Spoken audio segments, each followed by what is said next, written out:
¿En qué momento tú dices, bueno, tomo el camino de ser atleta, tomo el camino de ser árbitro, tomo el camino de ser entrenador, pero en qué momento tomas el camino de meterte en la estructura de planificación, de gerencia deportiva? O sea, ¿Cómo es nace raro. esa O vocación? sea, yo, Ajá. yo, no, yo de repente conozco a alguien que sueñe con ser dueño de un equipo, pero decir, no, quiero ser el gerente o quiero ser el planificador de deporte, no es común. ¿Cómo surgió todo esto? Mira, yo siempre le doy gracias a mis padres por haberme convertido en un fiebrudo del deporte. Yo creo que sí, ciertamente los tres y quizás mucha gente que nos observe el día de hoy va a coincidir que el que ve esto porque es un fiebrudo del deporte. Claro. Y bueno, ¿cómo empecé yo? Yo siempre me río porque cuando era un niño yo jugaba cuanta cosa salía. Pero siempre señalo, y te debes acordar el cuento ya en la clase, que Barcelona 1992, yo tenía 11 años de edad, y yo recuerdo amanecer buscando los canales, aquella competencia entre RCTV y Venevisión. Yo recuerdo, había un combate, no sé si era David Grimán o algún boxeador, que un canal le robó la señal al otro, y tengo clara la imagen de superpuesta en la señal de RCTV, la B de Venevisión, La mosca, claro. o viceversa, porque se estaban como robando la señal, y lo recuerdo claramente. Pero realmente desde la inauguración de esos juegos, de ver aquel arquero épico que lanza digamos, la flecha con fuego y enciende el pebetero, creo que desde allí hubo como esa conexión de querer hacer algo en el deporte. Y es así como niño empecé a organizar cosas en mi edificio, por allá en Los Teques, y empezamos que si salto largo, ahí me rompí la rodilla horrible. Recuerdo que hacíamos salto doble porque no alcanzábamos a hacer el salto triple. Y digamos, hacíamos... Tiro al arco me preocupo. No, cuidado. No, hay algunos deportes que no hacíamos, pero sí, jugué cuanta cosa podíamos jugar, chapita, pelotica de goma. Eso tiene un gran defecto, y eso se lo digo mucho a los padres de hoy en día, y es que hay que tratar de concentrarse más. Quizás querer jugarlo todo, quizás querer saber de todo cuando quieres ser atleta es totalmente nefasto. Yo, por ejemplo, tengo la habilidad de conocer mucho de muchos deportes. Digamos, no soy un experto de grandes dimensiones, pero puedo conocer algunas regulaciones. Por ejemplo, ahorita veía mucho la lucha con Mijaín López de Cuba. Ajá. Y tenía un conocimiento de cómo eran todos los movimientos dentro, digamos, de la superficie de competencia, y me preguntaba a mi hijo, papá, ¿pero cómo tú sabes? Y realmente muchas cosas se van aprendiendo viendo, y es así como te empiezas a conocer nombres, empiezas a conocer reglas de cuánto deporte te Pero imagines. eso solo lo conduce a la pasión por el deporte en general. Exactamente, si no eres apasionado, Si no te aburre. no lo vas a lograr. Y hubo deportes que me costó mucho. Por ejemplo, entender el golf me costó un mundo. Entender el tenis me costó un mundo. Bueno, imagínense, si me costó un mundo el tenis, no te quiero contar lo que me cuesta entender el pádel. O sea, Claro. hay cosas... No, lo que le pasa a la No, y gente si con le el metes fútbol. nivel con el fútbol americano. Eso es lo que te iba a decir, Claro. lo que le pasa a la gente con el fútbol americano, que a veces desde el punto de vista de la cultura pop, el Super Bowl llama tanto la atención por el espectáculo Por del lo que hay medio tiempo, alrededor, obviamente, correcto.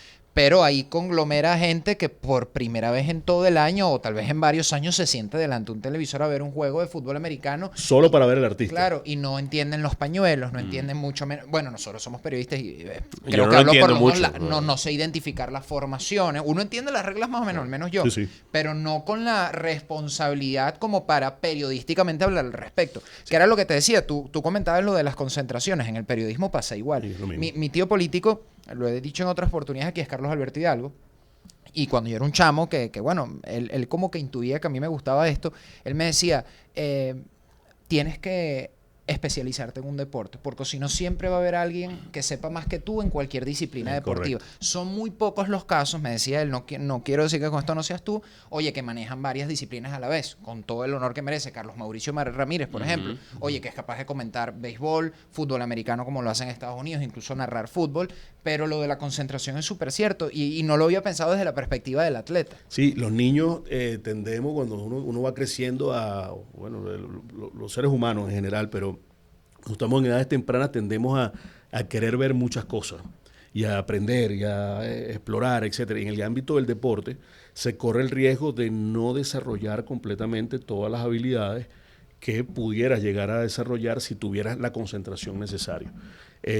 Jugando con mi hijo en estos días béisbol, él no sé cómo hace, pero tiene una habilidad con los videojuegos. De entonces se empieza a aprender, imagínate, los tipos de picheo.